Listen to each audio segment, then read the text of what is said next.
my friend. Today, we're going to be comparing the ukulele fretboard to the guitar fretboard. Now, what this means is we're going to do a little bit of music foundation, breaking it down on what a note is, what a step is, how to visualize the individual frets, and then how to go through the process of seeing what a 7-note tonal system called a diatonic scale is. A do, re, mi, fa, sol, la, ti, do. If you can stand me and the way I is, you're going to love this channel. Subscribe, become a member. If you are a member, thank you very much for hanging out with me today. And then remember, ask questions, put them in the comment sections, be a part of it. When we're playing our ukulele last week, we had spoke about how to play a series of 7 notes, how to build chords and see them as being something functional. C major, D minor, E minor, F major, G major, A minor, B diminished, and then C. There are many ways to play all of these chords. D minor, D minor. We could even go as far as saying we could play in different key signatures like F major, G major, B minor, C, again, diddly diddly. When we do these chords in a particular order, we are exhibiting that we know how to play 1, 2, 3, 4, 5, 6, and 7. When we play it on our piano, yes, you betcha, we can move the notes from the key of C major that has 1 sharp going to G has a 0 sum sharp to a 1 sum sharp, meaning the note right before G is now our 1 star. If we move our G, A, B, C, D, the note right before D is going to be the half step or minor second right before there. So when we're talking about relativity of notes, the whole idea is we must first know what a minor second is. Now, all of this information is in all of the other members only stuff, and I'm so very thankful for the members who support this channel that are there asking questions and saying, hey, yeah, how does this work? When we're talking about these steps, I'm not going to go into a full explanation of why these work, how the frequencies work, ya, di, ya, da, but what I am going to do is talk about a 1, 3, and a 5.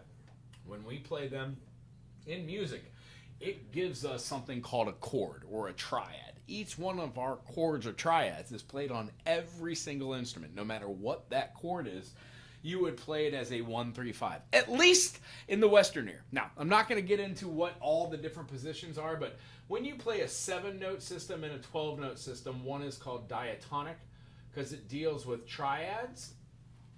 And those triads move in step. So what we've talked about is how to look at this, assign a clef to it and go, cool, this is a G, we skip the A, we hit this B, we skip the C, we throw out this D. This is a G major. When we view that the notes that were in between these are not exactly part of our diatonic. In fact, if we were to look at this note and I were to put a sharp here, that would mean now it's not a G major. It actually would be going to a G sharp diminished. Now, we would talk about why that is later in another form. However, what I want to do is be able to talk about these notes as our flat and sharp augmentation or diminishment. That means that you understand the concept of going up in pitch or going down in pitch. When we did our ukulele fretboard, we laid it all out so we were able to see them moving with a chromatic scale and saw how our notes of the diatonic scale lead to melodies. Now, not to say the chromatic scale doesn't, it's just a little bit more defined. So when we're playing something on our ukulele fretboard, what we did was we drew out all of our strings, and then we gave them individual frettings. They're not actually perfect the way they are on there. These 5 are always the same, and then they get smaller from there on out. Usually there's a dot at the tree, the 5, the 7, and then sometimes the 9. If not, 7, 8, 9, 10, 11, and then at 12, there would most definitely be dots because you would be repeating your whole fretboard. Now, this is the ukulele. I'm going to lay it out in brass tacks. Our notes are a G, C, E, and A. The comparison I want to make today between the ukulele and the guitar, which should help you transition from one to the other, or at least gain more of respect or appreciation for the instrument, and then not be so weirded out and scared of taking up a new instrument. I just realized you probably can't see all this right here. There it is. That's a little better, isn't it?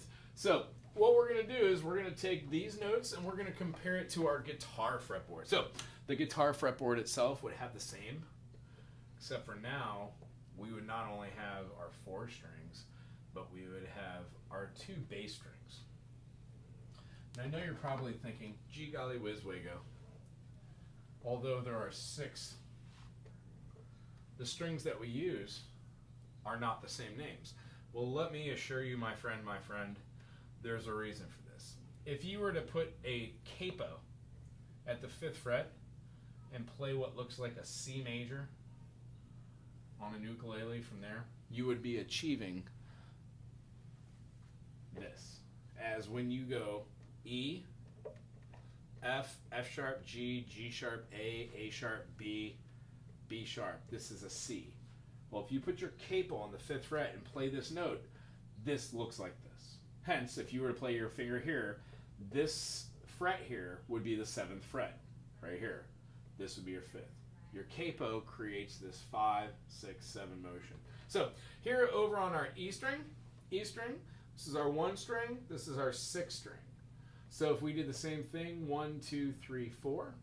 The reason why ukulele is interesting, if you don't know about the ukulele is a C-faring instrument, meaning the reason why ukuleles have a high G string rather than a lower string, traditionally you would string all the strings going from the thickest in girth to the thinnest in girth or diameter. When we're doing this, what we're finding is the top 4 strings are still that way, but when we move up all of our notes, we find that they achieve this. So essentially, we could go to the 5th, we could put these notes. The B is our 2 string, the G is our 3, the D is our 4 string, the A is our 5, and then our last bass string is the E, same as the top. When we look at this as being bass strings, and we just push this out of our mind, we can see a 4-string set. If we were to take this and say E, F, F sharp, G, G sharp, A, we would have the same note that's resonant here. When we move all the notes, you would find that each one of those would be doing the same thing. G, G sharp, A sharp, B, B sharp. A B sharp is a C. So when we get to here, we have our ukulele set up.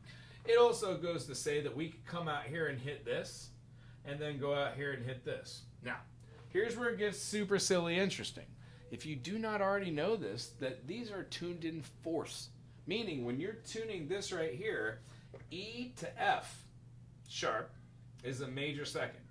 F sharp to G sharp is a major second, and a major second, minor second to the A from G sharp to A gives you a 4th. 1, 2, 3, 4, diatonically, because the key of E major has 4 sharps, blah, blah, blah. See how this gets a little intricate? But watch what happens. Each one of these does this. The reason why we tune this to this note is we would have D, G, B, E. So when we move up, it's here. But don't get it wrong here. Don't try to think outside the brain here. When we use this, we're tuning this whole thing in fourths, and then there's 1 string that's tuned as a 3rd.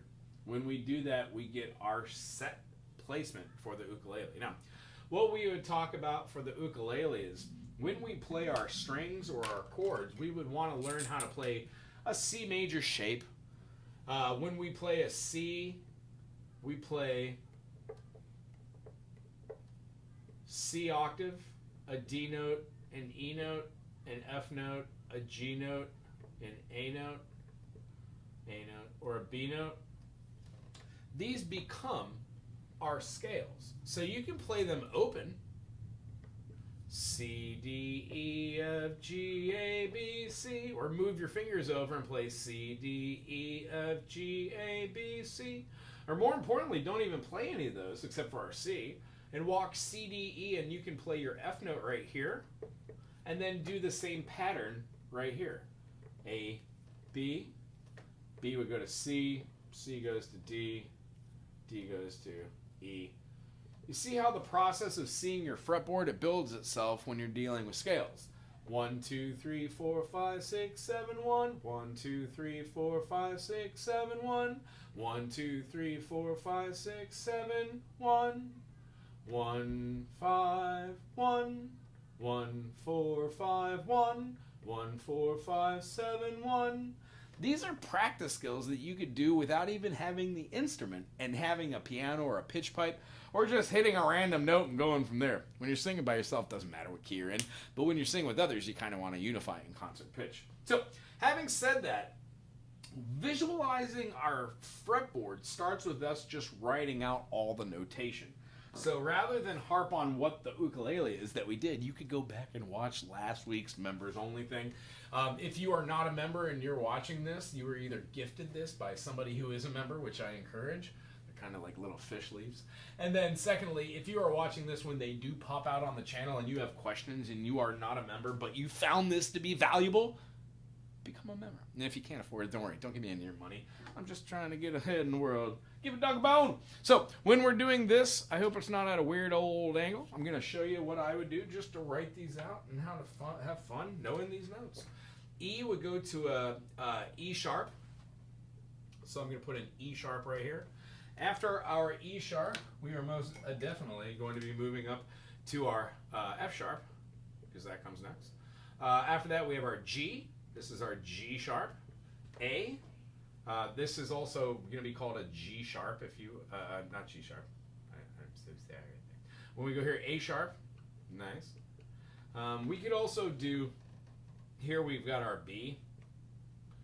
This is our C or a B sharp. Same thing goes kind of with all these. This is our half step. When we do C sharp, D, D sharp, E. And notice here we've got our 3rd fret, right? Our 5th fret, our 7th fret, 8, 9, 10, 11, 12. Here's where all of our notes, they repeat. So what we can do is we can even write our E, B, G, D, A, E, because they're the exact same as our open notes. Let's build this up in fourths and just see how it moves. Ready? E, F sharp, G sharp, A. Well, that's a 4th. Major second, minor second. That's how our major scale is built. Whole step, half step, whole step, whole step, whole step, half step.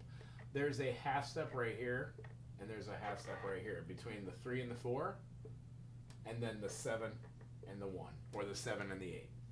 So when we're moving these, A goes to B, C sharp, D.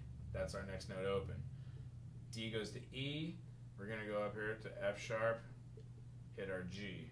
G. Now G, G sharp A sharp, B. When we do our B right here, we're going up a 3rd.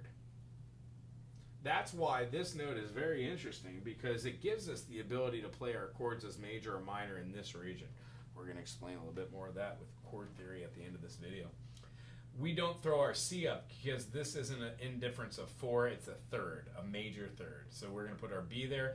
Then it reverts back to 4ths. So B goes to our C sharp goes to D, D sharp, and then it goes to E. This is a great way to write out our board, seeing where the tuning is and how to tune. But I would suggest just picking the E and then rewriting it down here. We would have our E sharp, or our E sharp is also known as F natural. There you go.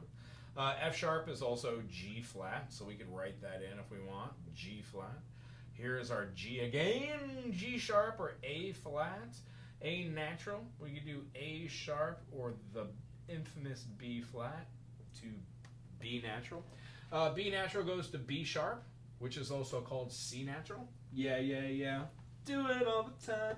When we get our C sharp, we augment it, and then that is an enharmonic equivalent to D flat. They are the same note. When you play C and go up a half step, you get a D. D flat, half step up, half step down. Same thing, C sharp, D flat. When we move this through, we're going to get our D natch. Got our D sharp. This is our E flat, and then it resolves to our E, a half step. Now, all these that do not have a secondary name, they kind of do as well. G is actually an A double flat. A is a B double flat. C sharp, when you double flatten a C sharp, it becomes a B natural. These are all ways to think of your notes, because what we're doing is we're viewing it through the eyes of whole step, whole step. These are all either going to be a minor second or it's going to be a major second. Now, all this is explained in all the different membership stuffs, but the smallest distance in the west ear is going to be a minor second. When you add a minor second plus a minor second, it gives you a major second. Then it has a minor third, major third, perfect fourth, augmented fourth, perfect fifth, augmented fifth, or a minor six, major six, minor seven, and then we've got our resolution for a major seven into an octave. So all of these different things we're explaining are the practicing of the practicing. When we're trying to relate a ukulele fretboard to a guitar fretboard, there are similarities. We're going to talk about those after we name all these notes. You ready? Let's name them as all sharps going up, and then let's go back and put the flat equivalent. Why not? Let's pick our B. All right, so B sharp, there we go, is either C, C sharp, and then that goes to a D, D sharp, E, this is our E sharp, where it's also an F, right? When we're doing this, we could have our F sharp, G, G sharp, A sharp, and then we've got B. It goes to B sharp, our third thing. So here's our G, or actually let's go back and do our flats. C sharp is also called D flat, nice. D sharp is E flat, does it check? Yes it do. F sharp is also G flat, G sharp is A flat, and then when we go up through the A sharp, it's also our B flat. Gorgeous note. G goes to G sharp, so let's write it as such. We'll even do a slash and prepare for our flats on our way back. We have our A sharp slasheroo. When we're doing this, we get our C sharp slash for our D. Here's our D, D sharp, E sharp is our F natural, you betcha. F sharp, and then it resolves to G. So our G flat's the same as F sharp. When we're doing our E, it's a F sharp is double flatted there. Our D here, D sharp is an E flat, C sharp is a D flat. We can also do C flat here if you want. C flat is a B, just like B sharp is a C. They're the enharmonic equivalencies. Our B flat resides here, as well as this can be considered to be our B double flat if you wanted to, is an A natural. Here's our G sharp. D sharp, let's just write them together. This is how you know that you know how to write every single note and what all these are on your fretboard. You visualize your F sharp as your G flat. Your G sharp, when it does it, you know that it definitively it is an A flat, and the next half step it goes to an A major. When we do A major, A sharp or B flat. B flat goes to our B natural. That's also called a C flat. We have our C natural here, which is also called a B sharp, as we've discussed many times. When we go here, we have our C sharp, and our C sharp and or D flat leads back to our D. And then the last line we have is another one of our bass notes here. Notice how you could see the diatonic scale spelt out when you do not put the chromatic scale notes. A, B, C sharp, D, E, F sharp, G sharp, A. Do, re, mi, fa, sol, la, ti, do. Do, re, mi, fa, sol, la, ti, do. They always follow the same intervals of whole step, half step, whole step, half step. Yeah? All right, last one. A sharparoonie or the B flat, you betcha. B sharp is a C natural. It is. C sharp is a D flat. D sharp is an E flat. They're enharmonic equivalences. They're best buddies, I swear it. Let's see here. If anybody is hanging out in the comments section, I guess I should check the channel. My bad. Not used to members hanging out here. If you are on the channel right now and I am not chit-chatting with you, I'm not ignoring you. I'm just a dummy. Hey. There we go. Let's see here. Oh, Rachel Loa. Hi, wife. How are you doing? I'm going to give my wife a shout out. She is a member of my member hanging out. There, however, are 4 people watching, which is super silly groovy. Unless I forgot to put this on members only and it is on public, then, you know, so be it. Dumb is as dumb do. When we do E sharp, it's an F natural. F sharp is our G flat, you'll betcha. When we go to G natural here, it's an A double flat. G sharp is an A flat. And this concludes how to properly layer what a major scale is and what a diatonic scale is, completing your entire fretboard. If you are a musician and you play an instrument and you have never done this, today's the day. That's all I gotta say, wife. When doing this, it allows us to lay these out and see what our major scale is. From here, we would technically go, well, the 1 chord is a major, the 6th chord is going to be a minor. So if we 2nd, 3rd, 4, 5, 6, if we started this whole thing for minors and we just put whole step, half step, and then started this whole thing and just layered it, whole step, half step, whole step, this would give you the spelling for a minor scale. When it's different from the major scale, what you'll notice, this gives you the shapes on your fretboard of looking like this. So when I draw out, let's say how about an E major scale? Is that too hard for this? No. Let's do a D major scale. D major would have 2 sharps. If we write out our notes, the distance between D to E is a whole step. E to F is a half step. So what we need to do is put F and then sharpen it so it becomes a whole step. F to G is a half step. G to A is a whole step. A to B, it's a whole step. If we do B to C here, that's not a whole step. That's a half step, so we must sharpen it.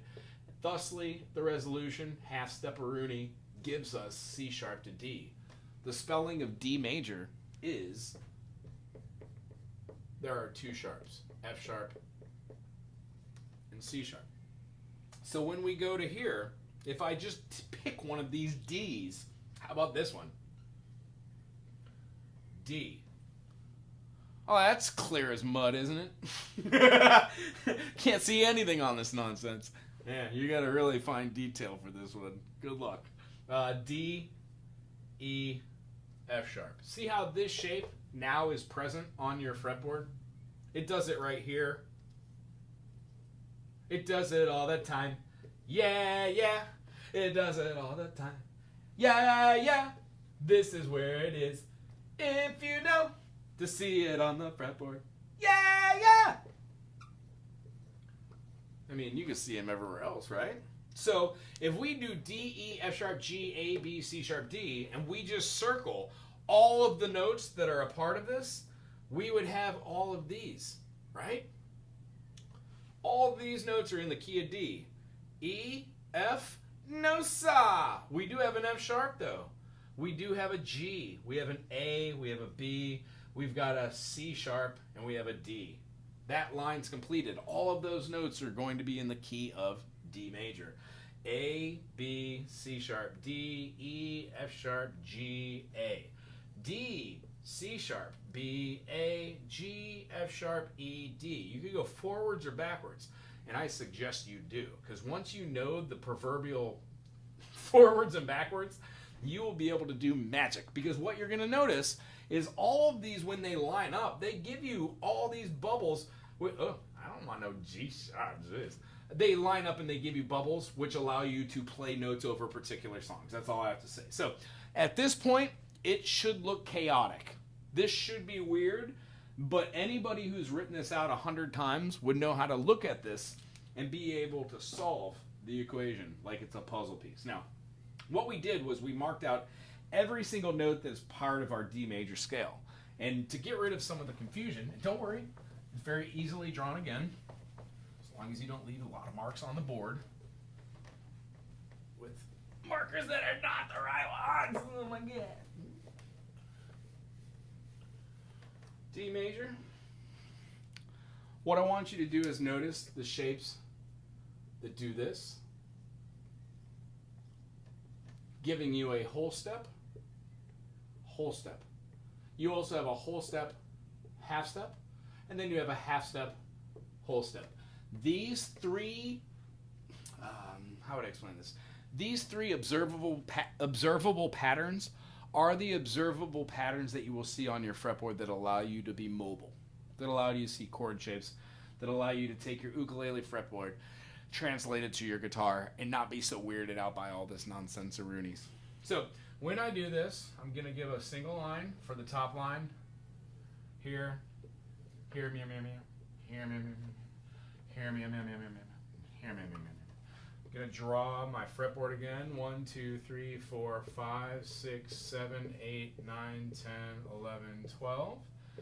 Whence doing this? And yes, I said whence. We have our 3rd fret, 5th fret, 7th fret, 8th fret, 9th fret, 10th fret, 11th fret, 12th fret. So you can see your fretboard. I'm going to mark out all the things in the key of D, just starting with one of these phrasings. Ready? A sharp, B, C, C sharp, D. D, E, F sharp, G. A, B, C sharp, D. This is one of 3 major scale patterns on a guitar or an ukulele that when you start filling in all the other numbers that were on there, or all the other spacings or letters or intervals, you would find that the scale that you use to play D major that comes before this or in front of this, it just shifts where your hands or fingers are. And I'm going to show you all 3 of these through the eyes of D. We could also do it through the eyes of C. Rather than playing this F major, do you see how that when we did this C sharp right here, this would have been the note right before D. So if we enter this here, what we see is this number 1, number 2, and number 3 type shapes. We use a number 1, and then we use a number 2 for this. So instead of having ha ha ha ha ha ha ha ha ha, we have 7 1 2 3 4 5 6 7 1 2 9. So the way we look at this is, if you continue all these notes, you start to see patterns emerge like this one. Get rid of the C sharp and just put the F sharp out here. Don't worry about the B there and put the B right here. And don't worry about playing the B, and now we have C, D, and then E. Well, if you omit these notes, you've got pattern 1. Whole step, whole step. Then you've got pattern 1. And then you've got pattern 3. Pattern 3. Pattern 3. Pattern 1. The reason why that's weird for me, this is usually pattern 1. I wrote it backwards. I'm a dummy. And also, you can't see it on here, so it doesn't matter anyways. So the whole idea is, once you learn how to play something that goes this way, you start to view your fretboard as having quadrants. Like a first quadrant, second quadrant, and a third quadrant. And if you can figure out how to play D, E, F sharp, G, A, B. This is our B, C, C sharp, D, do, re, mi, fa, sol, la, ti, do. What you notice is these shapes repeat themselves all over the fretboard. And simply, you just need to remember 3 different scale patterns. One that uses open notes over here, open in the 1st fret. Another one that doesn't use open in 1st fret, it just uses 2nd, 3rd, 4th, 5th fret. And then one that uses 5, 6, 7, almost to 8, 9, and then 9 to 12. So you've got all these quadrants. And once you start working on major scales, you will see that when you stop using diatonic scales of 7 notes, sometimes your scales are scales of 5 notes, called pentatonics. And these are great because you don't have to do much thinking to see these pentatonics. It's great when you write out the chromatic. Again, this isn't the video for that. This is just how to transition from your ukulele fretboard and then try it out on a guitar and see how you can have a little bit of space and placement. So like if you were going to be playing a D major and you wanted to go through here, you could look at all the notes that are in the scale by going E, E, F sharp, that's there, G, A, B, C, C sharp, yada yada. And then you could go, cool, D, A, D, F sharp, A. If you see this as being the shape you play as your A major on a guitar, or a D major on a uk, it's a blocking, skip a fret, play the top note, play the bottom 2 bass notes. This is what your D major shape looks like. And then you associate it where your 1, your 3, and your 5 are. And by doing that, you start to learn them all over your fretboard. Let's go give a little practical application so you could go see this jargonness. Rachel, thanks for being here. Have any questions?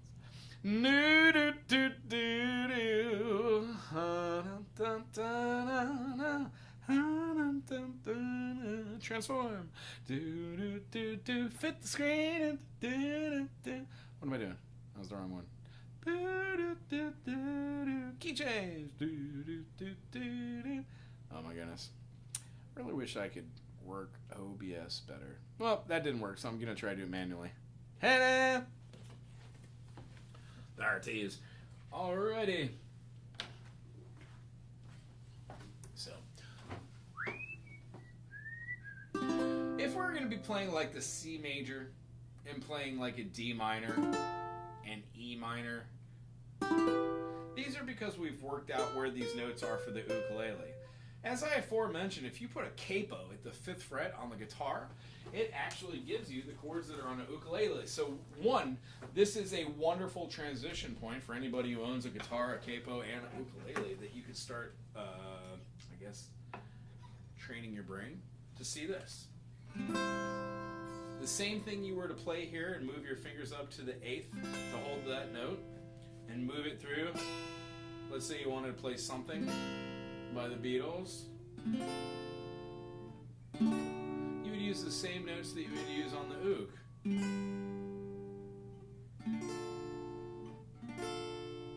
C major, D minor, E minor, F major, G major, A minor, B diminished, C. So when you gravitate that this guy only needs to have, or gal, this instrument just needs to have like intervals. So if we're playing like a C right here, and we play C, C flat, or B, B flat, A flat, G, G, A, B, C, tuned in fourths. So if you go down a fourth, you find yourself being able to name all your chords. Rather than name this as a C major, you would name it as a G major, and then add your 1 and 3 from the chords you've been practicing. Your bass notes essentially are combining with the top 4 strings with chords you already know, like your D major and the open D.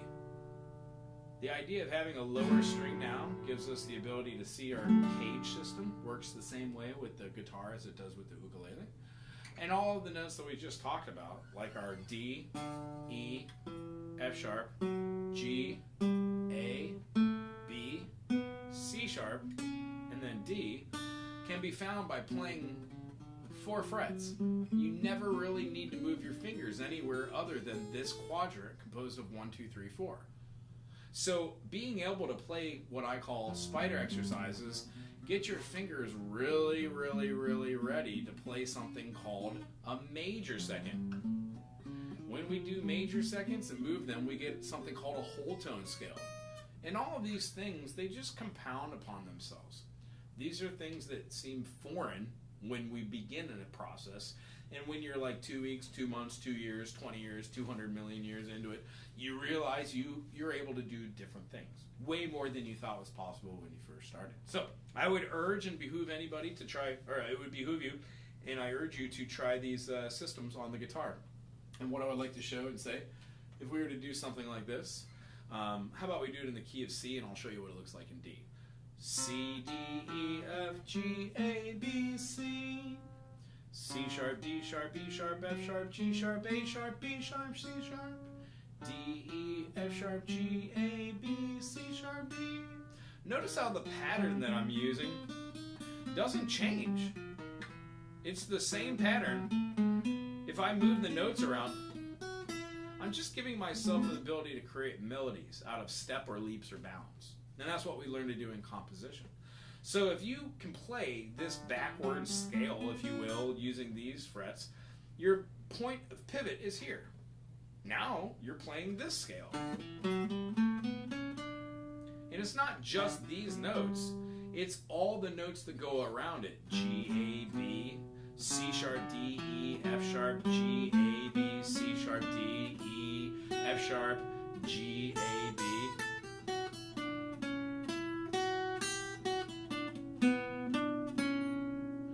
we stay within the diatonic scale, all these notes should be accessible without having to do extension fingers away from your 4 primary frets. So when we move this D major scale and we don't play it like our first fingering, not with our pinky, but now with our ring finger, we can do the same thing, but we would need to do an extension finger. So either way, you're learning how to play the same scale with different fingerings. If you move to your middle finger, you then just get rid of these frets and you play simply 4th fret, 5th fret, 6th fret, and 7th fret with an extension finger if you want for melodic movements chromatically. If you're playing something that has this pivot point, you would have D, E, F sharp, G, A, B, C sharp, D. E, F sharp, G, A, B, C. See how I have my pivot note for that G? That's the only one here on the top half that needs a pivot, that you're moving away from there. That's fine, right? The G as well, both the E strings. But see how we relatively stay here?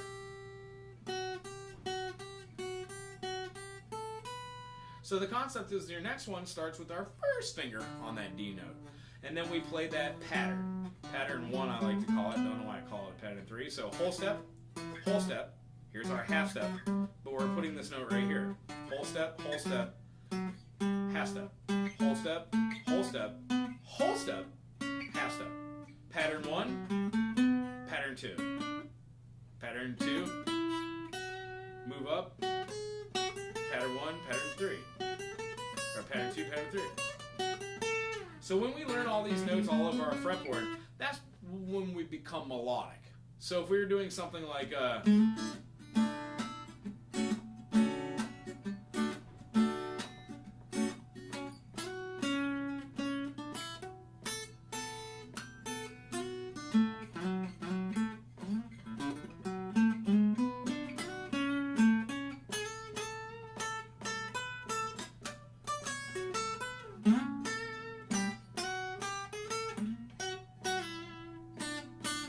moving from each quadrant to quadrant, we visualize where the triads are.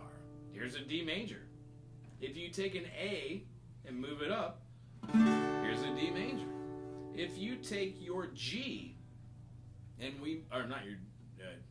your G, and we move this up, we find ourselves getting our G up here. We need a bar chord, but the notes that we have here are charismatic of our D major. D, E, F sharp, G, A, B, C sharp, D, E. And all these notes are based off of putting these patterns together going over 4 individual frets. So, if nothing else, spending 5 minutes a day doing a spider exercise.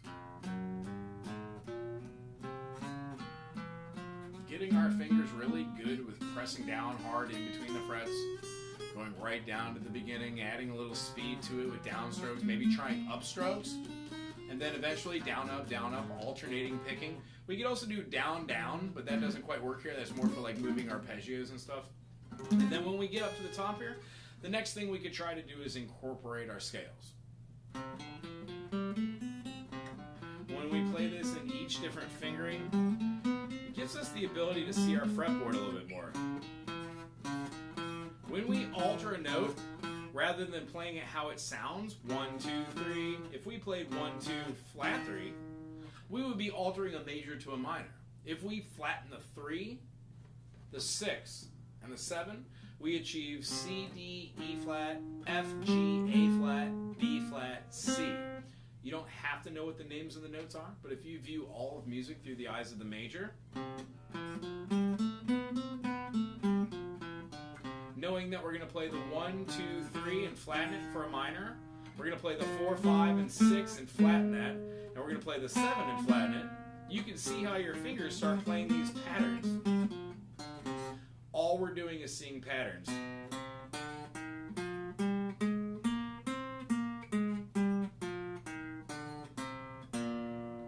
There's Mixolydian, harmonic minor, minor. Anyway, I had a great time today. I hope you had a great time. I'm going to go check the channel to make sure there's nobody lurking out there that has a question about what we just did. And then I am going to take a quick respite before I get the privilege of teaching another student. I got to say how grateful I am to be able to do what I like. Although I also do labor, but I like doing labor too. confusing. Putting it on to your hands, a little confusing as well. 5 minutes every day goes an awful long way. If you are looking to move from an ukulele over to a piano, it's an interesting way to take something and look at it from a fretboard perspective and then put it through a vertical perspective. But when you do that, the scales just lay themselves out in groupings. These groupings that I was talking about are the same thing on a piano when we start to move for our inversions. If we know how to play a C major down in our bass clef, and we can play a C major in our treble clef, if we play a C major in our bass and an E minor in our clef, we get some pretty interesting, beautiful chords. When we move this, this also works. So every day for 5 minutes, no matter what you're practicing, everything we do has repetition. So the idea about repetition for a piano ook swap or a guitar ook swap or guitar piano, do what you know and then find it on another instrument and observe the same basic music foundations of tertiary harmony, chords that have inversions, and then chords that change tonality to minors or to diminished or to augmentations. See how these notes work with each other. And pretty soon after you learn like 5, 6, 8, 10, 15 songs on your instrument of choice, try and play them on another instrument. That way you get the full exposure. Once you start visualizing music as not just being the instrument you play, but all different types of extremes, you might have a greater respect for it. Or nothing I said makes sense. That's fine. Music should be fun without all this foundation stuff. Pluck away, have fun. If you have any questions, get in touch. I'd love to help. Anywho, have a wonderful day. Thanks for being a member. I appreciate you.